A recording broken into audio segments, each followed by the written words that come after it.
semestre.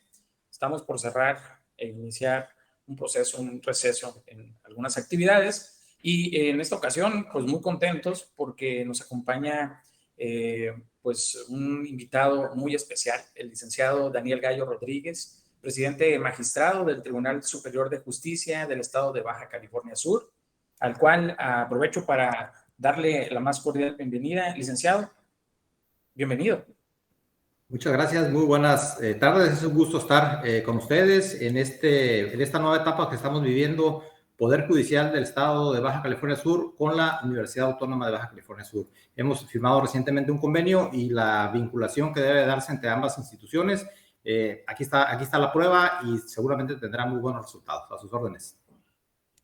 Muchas gracias. Pues recordarles a todos el público que nos está escuchando, actualmente nos encontramos en la frecuencia de radio 1180 AM, en las redes sociales de Facebook, en Comunicación Radio WAPS, Instagram Radio WAPS, en Twitter igual, de igual forma Radio WAPS, en YouTube TV WAPS y en el software MixLR, la plataforma.com de Radio WAPS. Si me permiten, vamos a dar lectura a lo que es la reseña personal del licenciado Daniel Gallo Rodríguez. El licenciado es titulado en la licenciatura de Derecho por la Universidad de Sonora. Actualmente cursa la maestría en Derecho Procesal Penal Acusatorio en el Instituto de Estudios Superiores en Derecho Penal. Ha sido asistente en diferentes conferencias, entre ellas la ejecución penal en el contexto de la ley nacional, los alcances de la Ley General de Víctimas, el derecho familiar, el papel del Sistema Nacional DIF frente a la población vulnerable en el ámbito jurídico, asimismo en el sistema acusatorio y juicios orales. También ha participado en la segunda Asamblea Plenaria Ordinaria de la Comisión Nacional de Tribunales Superiores de Justicia de los Estados Unidos Mexicanos, en el primer Congreso Nacional de Justicia, y además en la séptima Asamblea General Ordinaria de la Asociación Mexicana de Impartidores de Justicia AC, entre otros. El licenciado Gallo Rodríguez ha sido magistrado de la Sala Unitaria de Justicia para Adolescentes, abogado postulante, oficial mayor, magistrado de la Primera Sala Civil y actualmente magistrado presidente del Honorable Tribunal Superior de Justicia del Estado de Baja California Sur, el cual ha sido reelecto en diferentes periodos, como por ejemplo el 19 de enero del 2012 a abril del 2014, el 7 de abril del 2014 y asimismo desde el 4 de abril del 2017 hasta la fecha.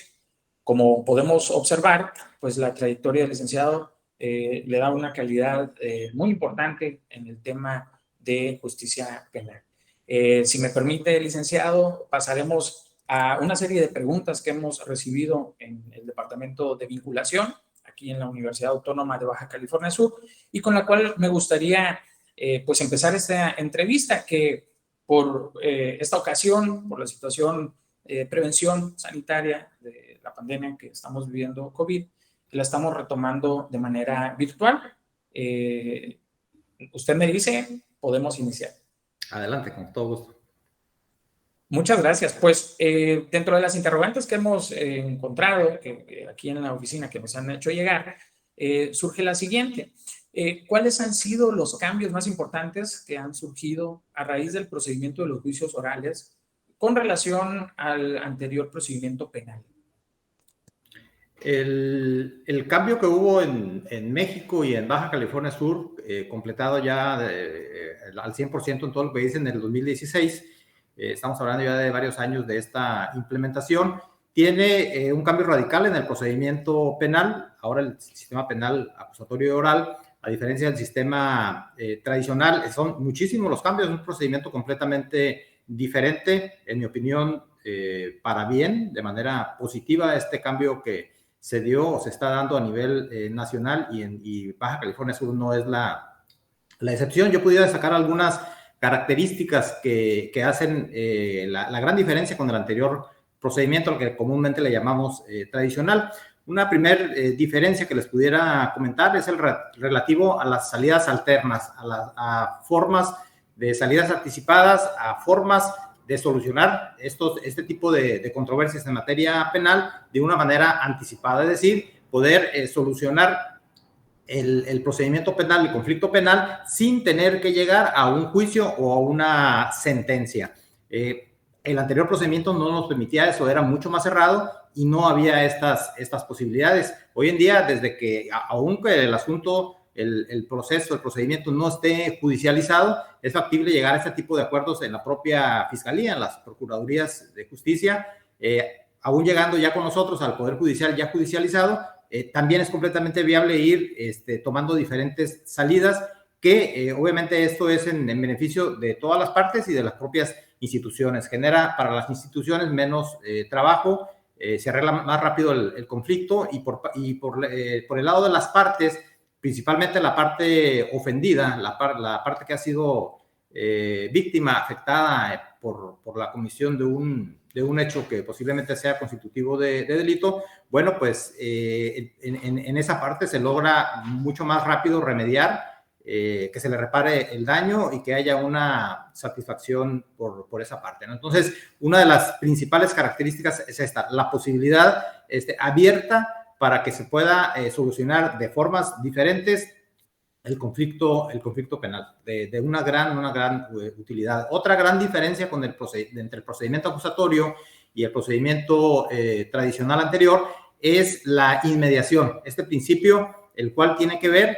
con la presencia forzosa del juzgador en cada una de las audiencias. Antes esto no se daba, las audiencias las llevaban los secretarios de acuerdo, en ocasiones hasta los propios secretarios escribientes. Hoy en día la exigencia al 100% es en todas las audiencias debe de estar presente el juez. Esto permite al juez conocer a las partes, ver sus reacciones, conocer de primera mano sus declaraciones, etcétera, y poder tomar una mejor resolución, una mejor determinación. El procedimiento tradicional anterior era clásico y pasaba con frecuencia que el juez dictaba una sentencia al final del juicio y ni siquiera había conocido a las partes, ¿no? Hoy en día eso ya no sucede.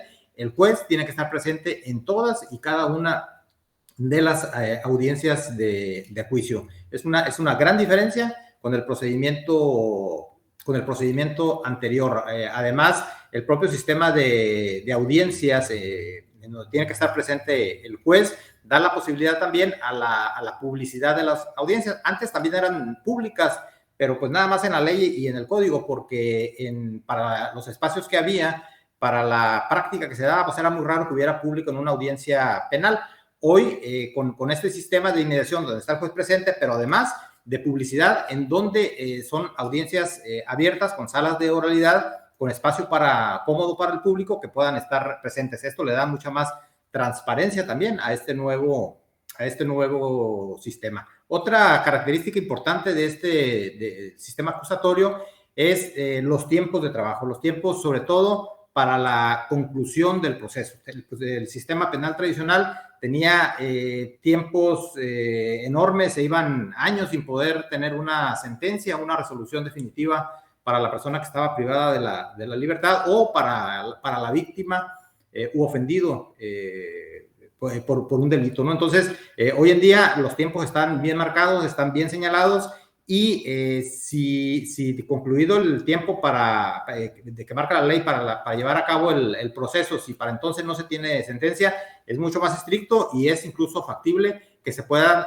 tomar, que se revisen las medidas cautelares y que se pueda incluso tener la libertad de una persona cuando la causa del retraso para el dictado de la sentencia no sea imputable a la propia defensa, es decir, cuando el procesado, el imputado, por motivo de su defensa se alarga el procedimiento, bueno, no puede solicitar este tipo de revisión o cambio de medidas, pero cuando ese retardo sea imputable a la autoridad, principalmente en este caso a los juzgadores, a los juzgados o al Poder Judicial, o incluso también, ¿por qué no decirlo?, a la Fiscalía, es factible que se haga esta revisión de medidas y que alguien que está privado de la libertad por un proceso pueda obtener la libertad si ese retardo en el procedimiento es imputable a alguna autoridad. Es otra gran diferencia de este procedimiento acusatorio al anterior.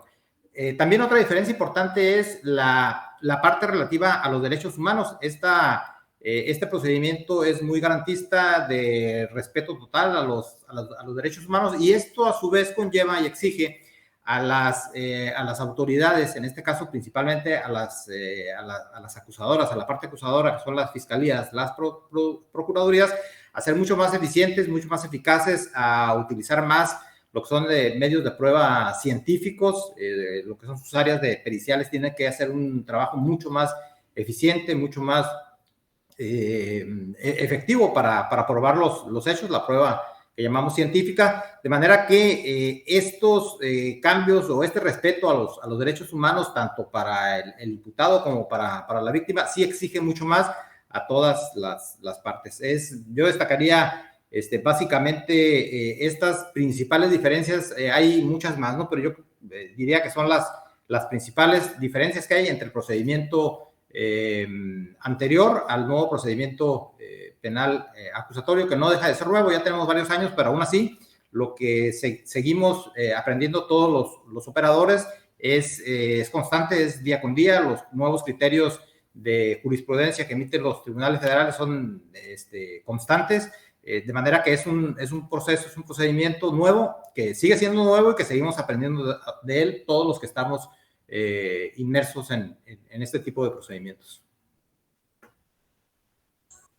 Muchas gracias. Y bueno, con relación a la parte de los testigos, sabemos que los testigos de un hecho penal en muchas de las ocasiones es difícil que se presenten pues normalmente, porque pues no quieren asistir. Sin embargo, el actual procedimiento penal, al momento de emitirse la sentencia para la acreditación de la reparación del daño, se les tiene que citar nuevamente a dichos testigos, lo cual, según comentan aquí en la pregunta, complica mucho más la dificultad para que se presenten nuevamente. ¿Existe alguna posibilidad de algún cambio al respecto en este proceso con relación a los testigos? Bien, es importante lo que comentas, esta pregunta que formulas.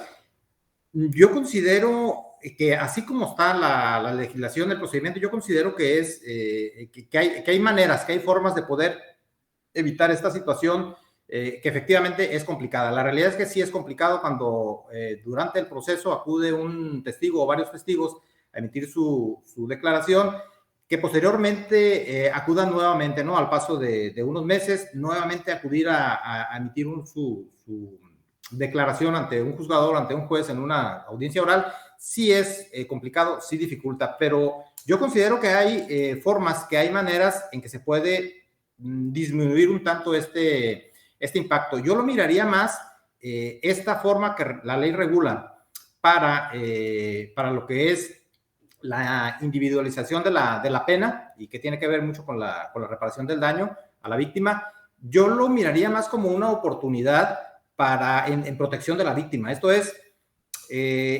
si durante el proceso, durante lo que es el juicio, no fue posible acreditar lo que es, por ejemplo, el monto de la reparación del daño, dependiendo del tipo de delito, bueno, pues se tiene una nueva oportunidad precisamente en la audiencia, en el procedimiento para la individualización de la pena. Es una oportunidad más para la víctima. Yo lo miraría más como positivo que negativo, porque es una oportunidad más que tiene durante todo el procedimiento.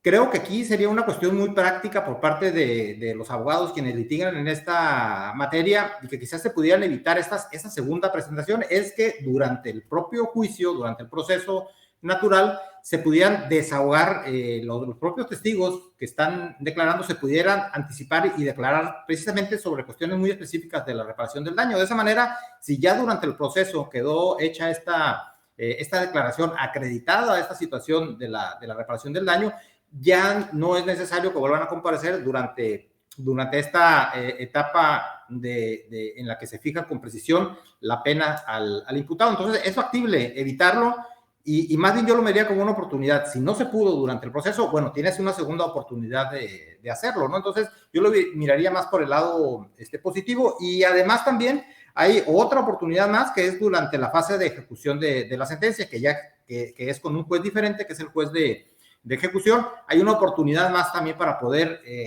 realizar este acreditamiento en relación con la reparación del daño y la individualización de de la pena. Entonces, prácticamente son 3 oportunidades que se tienen y que, repito, es más como una oportunidad para la parte ofendida, para la víctima, de poder acreditar esta parte de la reparación del daño, ¿no? Entonces, yo lo miraría que sí tiene sus dificultades de volver a presentar a un testigo o a varios testigos, pero yo miraría más el lado positivo, que se tienen varias oportunidades para que finalmente la víctima, que es pues prioritaria en este procedimiento, y una de las diferencias también con el sistema anterior es que pues la víctima no quede sin repararse el daño. Entonces lo miraría más como una oportunidad de que quede debidamente reparado el daño a más que una dificultad.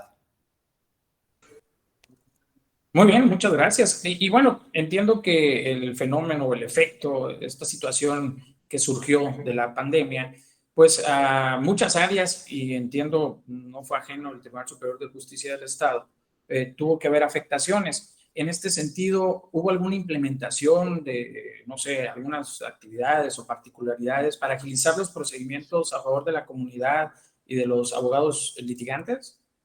¿Qué medidas fueron las que ustedes pudieron implementar? Sí, el Poder Judicial del Estado me parece que fue una de las instituciones que tomamos con mucha seriedad la pandemia.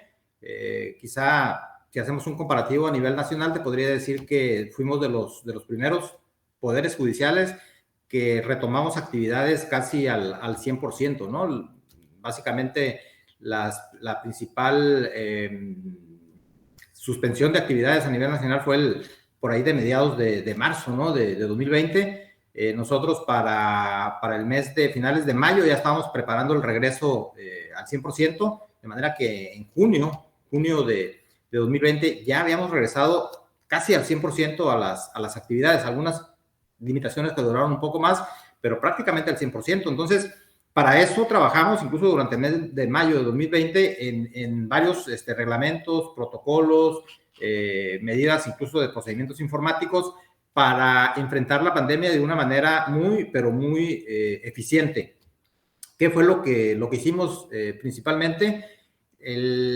Apostamos mucho a los avances tecnológicos. El Poder Judicial en materia tecnológica hemos avanzado en los últimos años de una manera enorme, de una manera muy grande, pasos agigantados. El rezago que teníamos en diferentes rubros, pero en materia informática, en materia de tecnologías, era muy grande ese retraso que teníamos, pero dimos un brinco a ser de los primeros tribunales a nivel nacional de todo el país en los avances tecnológicos, de manera que la implementación que hicimos hace algunos años del expediente electrónico, de lo que es el acceso de los abogados a los expedientes judiciales a través de Internet y a través de los medios tecnológicos avanzados, fue de una gran utilidad. Ese proceso que tenemos en el Poder Judicial y que implementamos más o menos aproximadamente entre 2013 a 2015, más o menos, fue un proceso que duró como 2 años y que ya teníamos varios años ahora que inició la pandemia. Sin embargo, no había tenido un avance importante en cuanto a los abogados. Iba avanzando muy lento en cuanto a los abogados, en cuanto a los ciudadanos, en su uso. Iba muy lento. Hoy, con la pandemia, fue una herramienta básica, fundamental, para poder ofrecer el servicio de una mucho mejor forma, de manera que los abogados no tuvieran que trasladarse a los juzgados.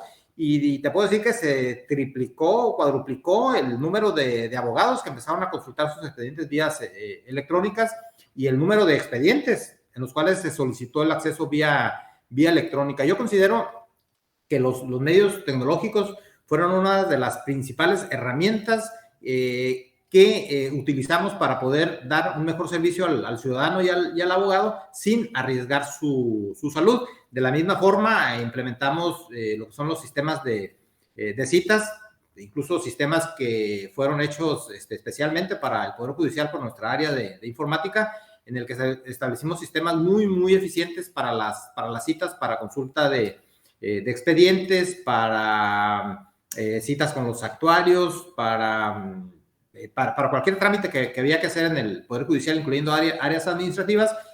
Lo trabajamos a través de este sistema de citas vía internet y también vía telefónica, de manera que fue muy práctico la forma en que los abogados y los usuarios pudieron acceder a nuestros servicios, a nuestras instalaciones de una manera muy segura, evitando aglomeraciones. Creo que fueron las principales herramientas. Además de ello también, desde luego, las tradicionales, que fuimos muy, muy exigentes en la cuestión de los usos de gel, en los filtros sanitarios en cada una de las áreas de juzgados y áreas administrativas de todo el estado. Quizá creo, no sé si los únicos, pero de los pocos que incluso contratamos enfermeros o estudiantes de enfermería que estuvieron en los filtros sanitarios durante toda la pandemia. Todavía apenas iniciando, hace apenas algunos meses ya no los requerimos a ellos, pero estuvieron prácticamente 2 años, ¿no? Apoyándonos personal especializado de salud en los filtros sanitarios.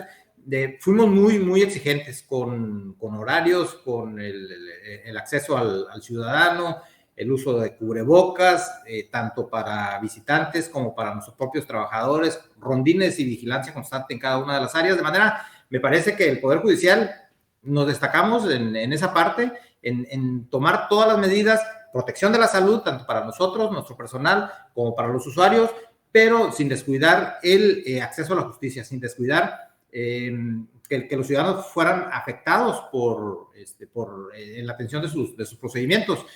Incluso yo lo he dicho en varias ocasiones que abogados, diversos abogados que hemos platicado con ellos nos comentaron que el Poder Judicial aquí en Baja California Sur atendimos de una mucho mejor forma a los usuarios, a los juzgados, que el propio Poder Judicial Federal, ¿no? Con todos los recursos que ellos tienen y con todo lo que cuentan. A pesar de ello, nosotros nos destacamos y no porque lo diga yo, porque varios abogados nos lo han comentado, que tuvimos un servicio mucho mejor que el propio Poder Judicial Federal, el servicio de justicia combinado con la situación de la pandemia. Creo que no hubo mayor afectación para usuarios, abogados, personas que ocupan de los servicios de justicia. Me parece que no hubo mayor afectación tratándose de la pandemia. Digamos que lo más fuerte en afectación o retraso fue en los tiempos de cuando hubo una suspensión casi total, ¿no?, de actividades entre marzo y mayo de 2020, en el que efectivamente pues sí hubo cierre de juzgados, aunque seguimos trabajando en asuntos urgentes en materia penal, en materia familiar, en convivencia familiar, etcétera. Pero sí hubo un cierre importante, ¿no? De 2 meses y medio, en el que obviamente sí hubo afectación y retraso en los procedimientos normales, ordinarios, pero que al final eso lo fuimos recuperando con el paso del tiempo y hoy en día estamos ya trabajando al 100, incluso con la recuperación también del personal que por ser vulnerable o que fue contagiado o que fue expuesto por algún familiar, tuvieron que estar trabajando desde casa, ¿no? Ya recuperamos al 100% nuestro personal.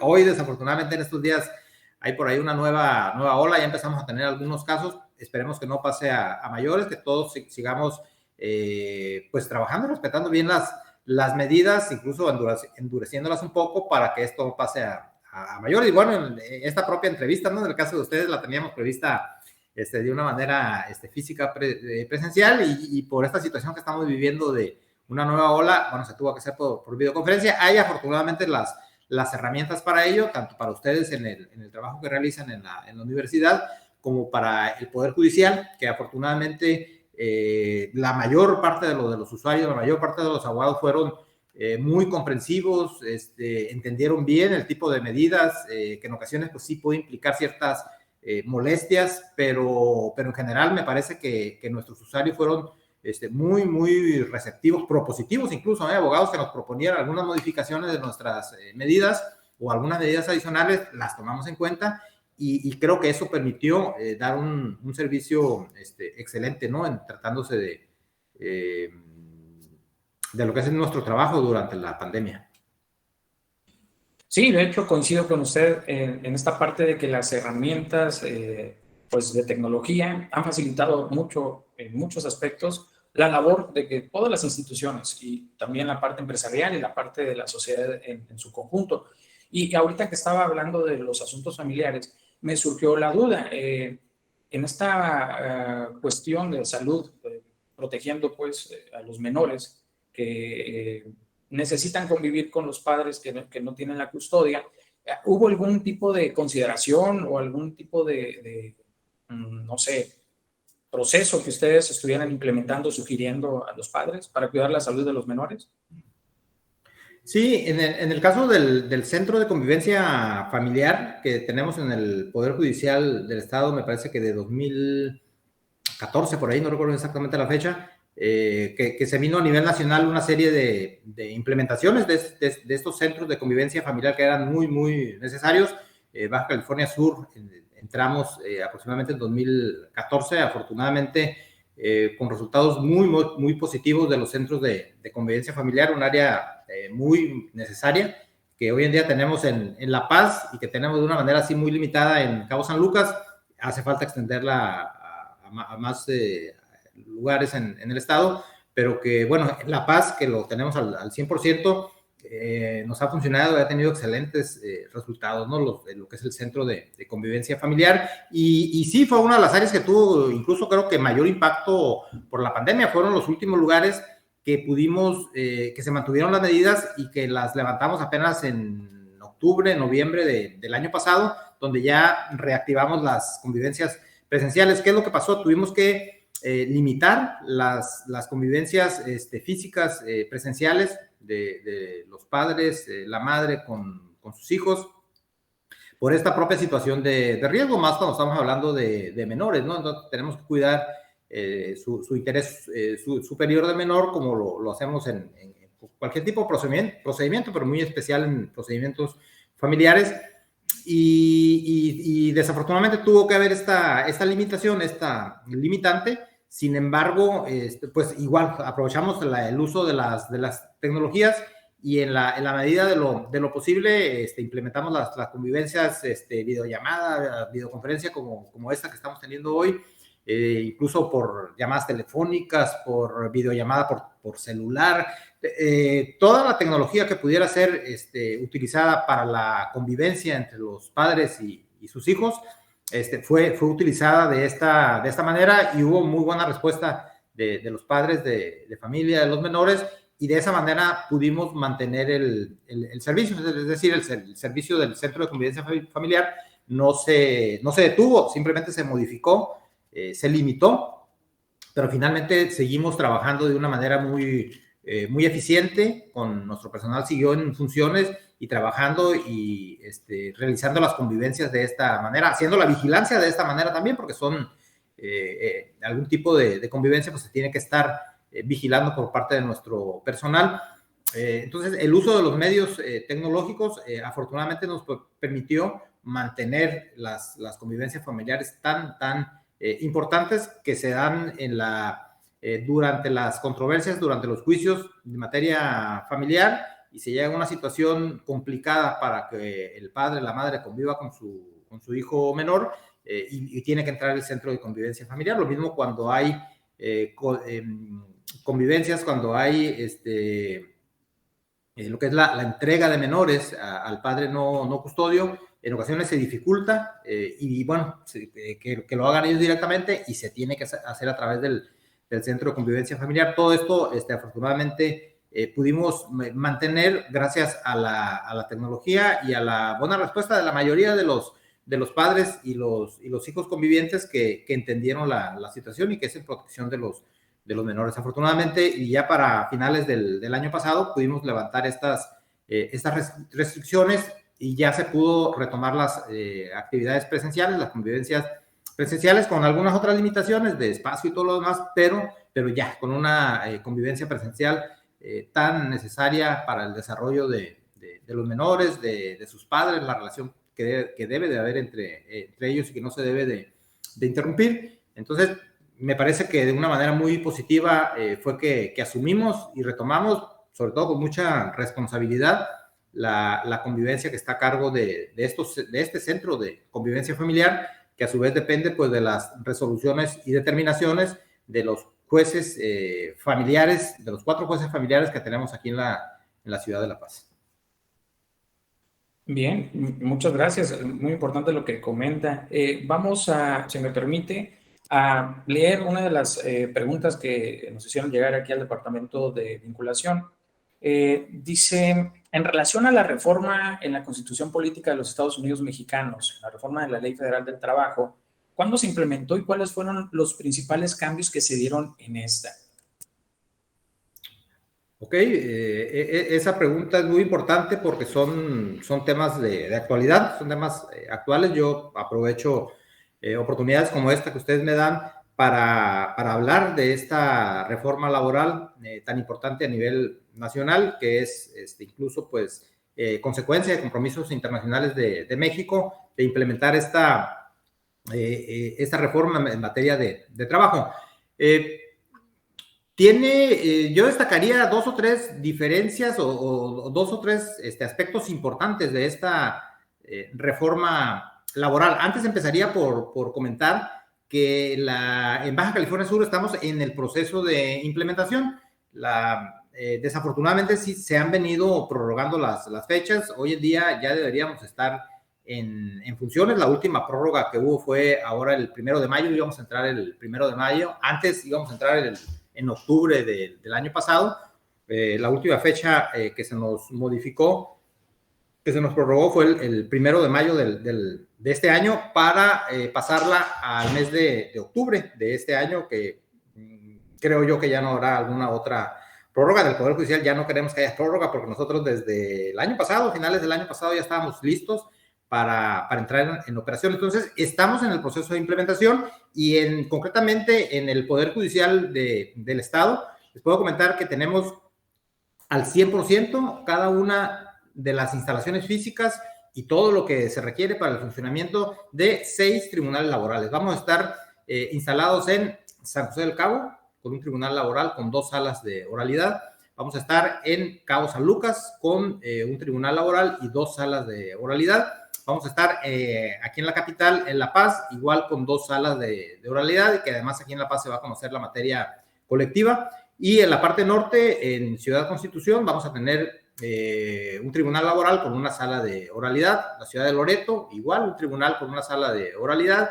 Y al norte, Santa Rosalía, con una sala de oralidad. En todos estos 6 tribunales los tenemos al 100% en instalaciones físicas, en cada uno de los inmuebles, algunos propios, otros rentados, pero todos ya debidamente equipados con todo lo necesario para el funcionamiento, tecnologías en las salas de oralidad, audio, video, equipos informáticos, todo lo necesario, incluso no nada más los equipos informáticos, sino los sistemas que requerimos para trabajar y que tenemos en otras materias, ya los tenemos también listos para trabajar. En el proceso en donde no estamos al 100 todavía y estamos trabajando en ello, es en el proceso de selección de personal. Ya hicimos una convocatoria pública abierta para seleccionar jueces y secretarios instructores, que son los 2 principales cargos de cada uno de los tribunales.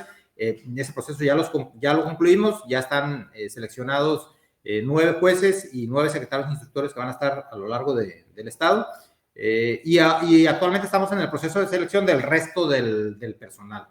Vamos también ya se ha trabajado en capacitación con ellos, vamos a seguir trabajando de aquí a octubre con una capacitación más especializada en el caso de cada uno de nuestros operadores y funcionarios trabajadores que van a estar pues en cada uno de estos tribunales en todo el estado.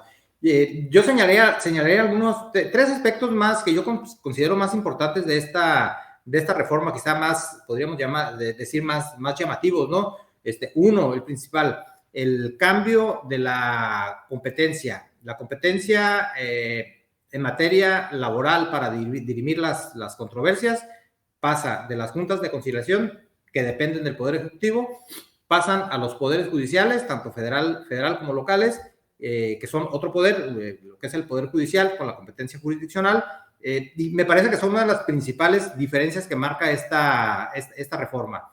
¿Y qué implica en la práctica? Implica la gran diferencia que es, desafortunadamente, en las actuales juntas de conciliación, tanto federal como locales, en las que existen muchísimas limitaciones, escasez de recursos, falta de personal, falta de tecnologías, etcétera, que cuando los abogados y las partes, trabajadores y empresarios que ocupen de estos tribunales laborales acudan con nosotros en este caso al Poder Judicial de Baja California Sur, pues van a ver la diferencia que va a ser litigar en una actual junta de conciliación a lo que es un tribunal laboral. Entonces, me parece que una de las principales diferencias es esta, ¿no? El cambio de competencia de las juntas de conciliación que dependen del Poder Ejecutivo a los tribunales laborales que dependen del Poder Judicial, con toda la experiencia que tenemos en la impartición de justicia y en el uso también de tecnologías.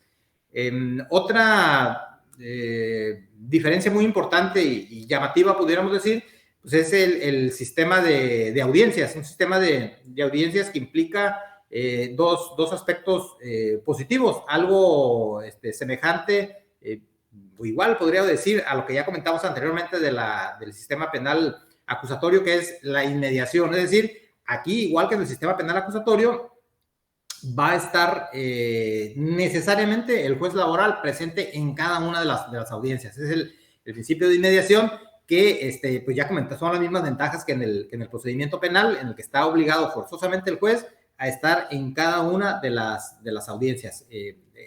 El sistema de audiencias con el sistema oral, que implica también pues el registro de todo lo que sucede en la audiencia a través de los equipos de audio y video. Es decir, se ahorra todo lo que antiguamente o incluso se da todavía en algunos procedimientos, de lo que es pues estar escribiendo cada una de las declaraciones que las partes dicen o dictan o emiten en un procedimiento, en una audiencia.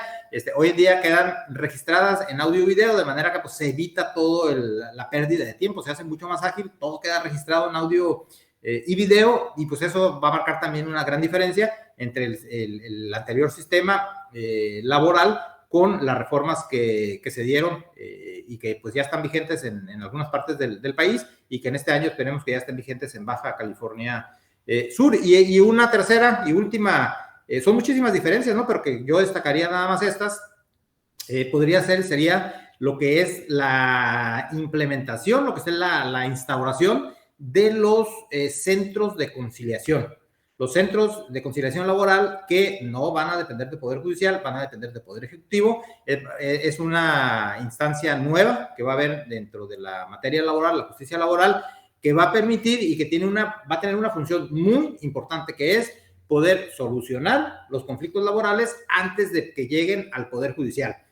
Si el Poder Judicial, con la implementación que estamos dando, con recibir esta competencia laboral, si recibiéramos los mismos asuntos que están recibiendo actualmente las juntas de conciliación, simplemente no íbamos a poder, porque precisamente el hecho de que se exige que esté el juez presente en cada una de las audiencias, eso nos haría imposible atender todos los requerimientos que actualmente se atienden en las juntas de conciliación. Por eso, la instauración de los centros de conciliación laboral son muy importantes, porque va a permitir, con un buen funcionamiento, solucionar las controversias laborales antes de que lleguen al Poder Judicial. De manera que al Poder Judicial llegue un número bajo de conflictos en relación con los conflictos que se dan realmente en la sociedad, un número bajo que nos permita atender de una forma en tiempos razonables y con la presencia forzosa del juez, pues cada una de las controversias que nos lleguen. Entonces, la parte de los centros de conciliación es muy, muy importante. No depende de nosotros, depende del Poder Ejecutivo, pero que pues todas las instancias e instituciones involucradas vamos de la mano para que este sistema laboral nuevo pues sea exitoso.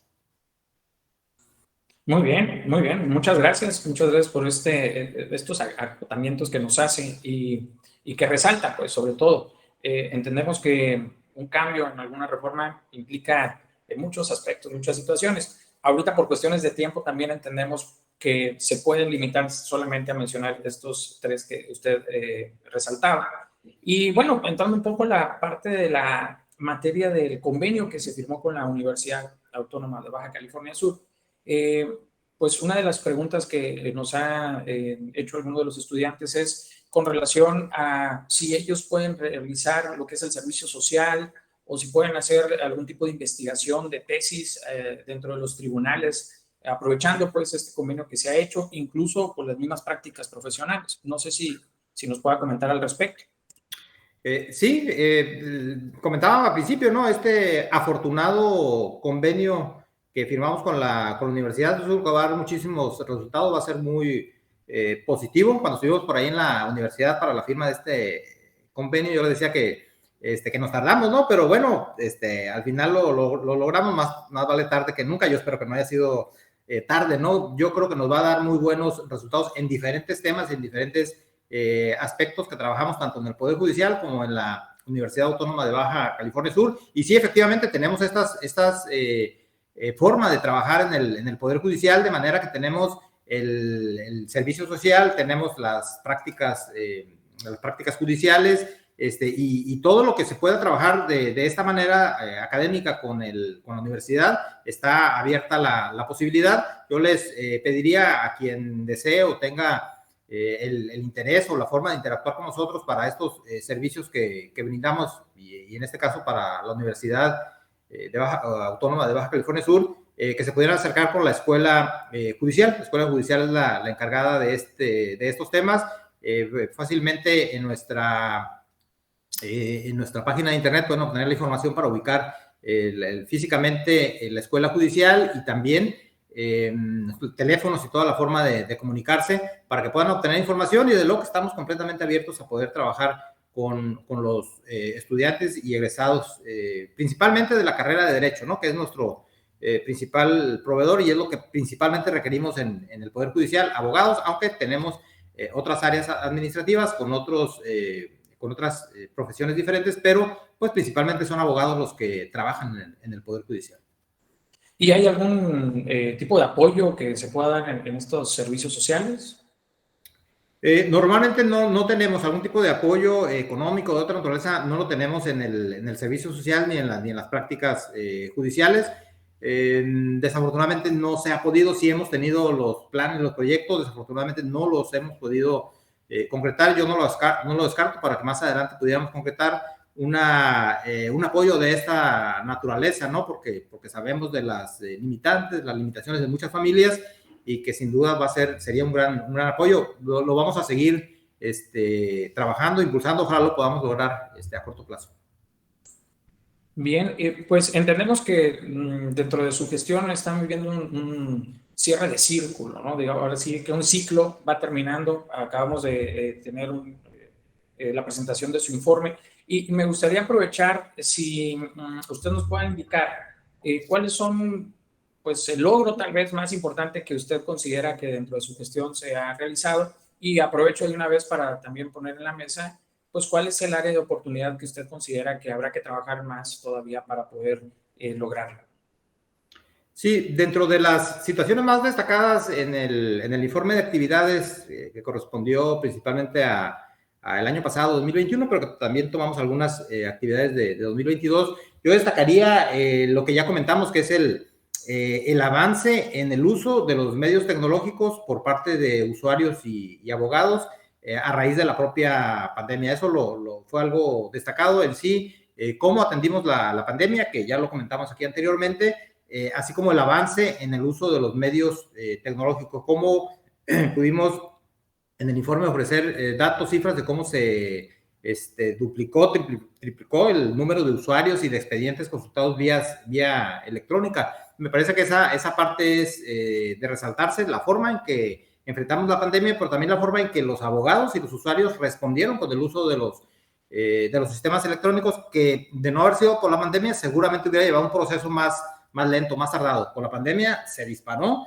y son muchos más los abogados que están entendiendo y comprendiendo las utilidades de estas herramientas. Otro punto destacado dentro del informe es los propios trabajos en la implementación laboral. Venimos trabajando en la implementación laboral todo 2021, me parece que desde 2020 iniciamos, todo 2021, y lo que es la implementación laboral me parece que es muy importante, y fue muy destacada dentro de nuestro informe, porque nos permitió tener nosotros prácticamente al día la entrada en vigor, es decir, las prórrogas que hubo para la entrada en vigor de la implementación laboral, las 2 prórrogas que ha habido, pues no han sido imputables al Poder Judicial. Desafortunadamente han sido otros factores, pero no nosotros hemos estado al 100%, de manera que desde la primera fecha que se estableció, nosotros, por lo que respecta al Poder Judicial, estábamos listos. Y un tercer punto que yo destacaría dentro del informe es una reestructuración reciente que tuvimos de los juzgados acusatorios, en la forma de trabajar, en las áreas administrativas, también en el tipo de juicios, cómo los llevamos de manera colegiada, de manera unitaria, un poco relacionado también con implementación, lo que es cambios en las salas de oralidad. Abrimos una tercera sala civil que antes conocía de justicia administrativa. Ya nos queda poca actividad en materia administrativa porque hay un tribunal administrativo que se creó hace algunos años, y ante el exceso de trabajo en las salas civiles abrimos esa tercera sala civil, que hoy está sala civil y administrativa. Hicimos un reajuste también en las salas penales. Había una sala nada más penal que conocía del sistema penal acusatorio, y 2 que conocían del tradicional. Lo invertimos, ahora es una sola sala que conoce el sistema tradicional y 2 del sistema acusatorio. Entonces, esa reestructuración también fue algo importante que hicimos y que resaltamos en el informe de actividades. Y en cuanto a las áreas de oportunidad, yo podría comentar así de manera muy rápida 2 puntos en los que debemos avanzar y que vamos a trabajar, cuando menos en lo que a mí respecta al tiempo que me queda en la presidencia del tribunal, para tratar de avanzar. Y uno de ellos es el poder avanzar en el sistema de oralidad, que es muy bueno, que ya lo tenemos en penal, que lo vamos a tener en laboral próximamente, que ya lo tenemos en materia mercantil, pero que nos falta avanzar a la materia civil y familiar. Principalmente diría yo a la materia familiar. Ese es uno de los puntos con los que hay que trabajar. Ahorita tenemos la limitación de la legislación procesal que es competencia federal y que no se puede reformar aquí en Baja California Sur, pero bueno, son uno de los puntos a trabajar. Y el otro es avanzar más en los juicios en línea. Es decir, lo que tenemos es muy avanzado, está muy bien, pero nos falta tener juicios 100% en línea en algunos temas o en algunas materias. Entonces, me parece que son los rubros, los retos, las áreas de oportunidad que el Poder Judicial puede trabajar en los próximos meses y años para mejorar y seguir avanzando, seguir estando a la vanguardia y no empezarnos a rezagar a nivel nacional. Muchas gracias, licenciado. Pues ahora sí que el tiempo siempre es uno de los principales retos que tenemos en las entrevistas, y máxime cuando se vuelven muy interesantes como la que usted nos ha brindado la oportunidad de establecer. ¿Algún último mensaje que desee dar a la comunidad universitaria que lo estamos escuchando a través de estos medios? Sí, primero decirles que en el Poder Judicial tenemos las puertas abiertas, que lo que ustedes desean comentar, platicar, dialogar con nosotros en nuestras diferentes áreas, siempre tenemos las puertas abiertas. Decirles también a los estudiantes, principalmente a los derechos, pero también a los de diversas, de otras áreas del conocimiento, que hay que aprovechar la oportunidad que se tiene de estudiar. No todos pueden tener acceso a la educación universitaria. Hay que aprovecharla, hay que dedicarse en la medida de lo posible, si así se puede, si la situación económica se los permite, dedicarse de tiempo completo a estudiar, poner todo el empeño. Al final, los resultados de ser un buen estudiante, de dedicarle lo mejor de esos años universitarios, pues ustedes lo van a ver redituado más adelante cuando se incorporen a la vida productiva del Estado o del país. Entonces, que no se desanimen, que pongan su máximo esfuerzo, su máximo empeño, y van a ver resultados en su vida profesional y en su vida personal más adelante. Es un mensaje que yo les daría como universitario que fui, que hay que dedicarle lo más que se pueda en cualquier materia, dedicarle el mayor tiempo y responsabilidad que se pueda al estudio, a todas las actividades que se tienen que hacer, y eso va a ser positivo en su vida profesional personal. Muy bien, pues muchas gracias al público también que nos ha estado escuchando. Nos vemos en la siguiente encuentro, regresando el semestre. Feliz receso, y agradecemos al licenciado Daniel Gallo Rodríguez su participación. Hasta luego, que estén bien. Muchas gracias, saludos, buenas tardes.